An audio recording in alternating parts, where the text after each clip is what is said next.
Hello everyone, welcome to our channel job informations and study update. চলে এসেছি আজকে নতুন একটি চাকরির বিজ্ঞপ্তি নিয়ে।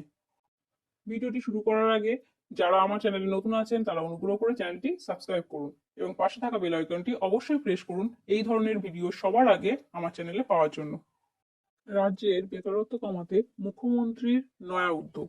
বেকারত্ব কমাতে রাজ্যের প্রতিটি জেলাতে ব্লক ভিত্তিক গ্রাম পঞ্চায়েত এবং পঞ্চায়েত সমিতিতে কর্মী নিয়োগ করা হবে। হ্যাঁ বন্ধুরা, ঠিকই শুনছেন, রাজ্যের প্রতিটি জেলাতে এই নিয়োগ শুরু হতে চলেছে। গ্রাম পঞ্চায়েত ও পঞ্চায়েত সমিতিতে মোট শূন্য পদ ৭,২১৬টি। এর মধ্যে পঞ্চায়েতের জন্য ৬,৬৫২টি শূন্য পদ এবং বাকি শূন্য পদ পঞ্চায়েত সমিতির জন্য। এই বিপুল সংখ্যক পদে খুব শীঘ্রই ডাটা এন্ট্রি অপারেটর পদের নিযুক্ত করা হবে। এই পদের ক্ষেত্রে আবেদনকারীর বয়সের সর্বনিম্ন সীমা ১৮ বছর এবং সর্বোচ্চ সীমা ৪০ বছর হতে হবে। সংরক্ষিত প্রার্থীরা বয়সের ছাড় পাবে।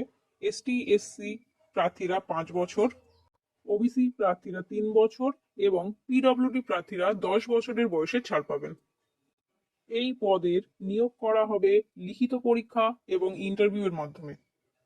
আবেদনকারীকে প্রথমে লিখিত পরীক্ষায় অংশগ্রহণ করতে হবে, এরপর লিখিত পরীক্ষায় উত্তীর্ণ হলে ইন্টারভিউ এর জন্য ডাকা হবে। এই পদে আবেদনের ক্ষেত্রে আবেদনকারী শিক্ষাগত যোগ্যতা হিসাবে যে কোনো স্বীকৃত বিদ্যালয় থেকে মাধ্যমিক পাশ করতে হবে এবং কম্পিউটার সম্বন্ধে অভিজ্ঞতা থাকতে হবে এবং আবেদনকারীকে অনলাইনের মাধ্যমে এই পদের জন্য আবেদন করতে হবে। ভিডিওটি ভালো লাগলে লাইক করুন এবং বন্ধুদের সঙ্গে শেয়ার করুন এবং আমার চ্যানেলে নতুন হলে চ্যানেলটিকে অবশ্যই সাবস্ক্রাইব করুন।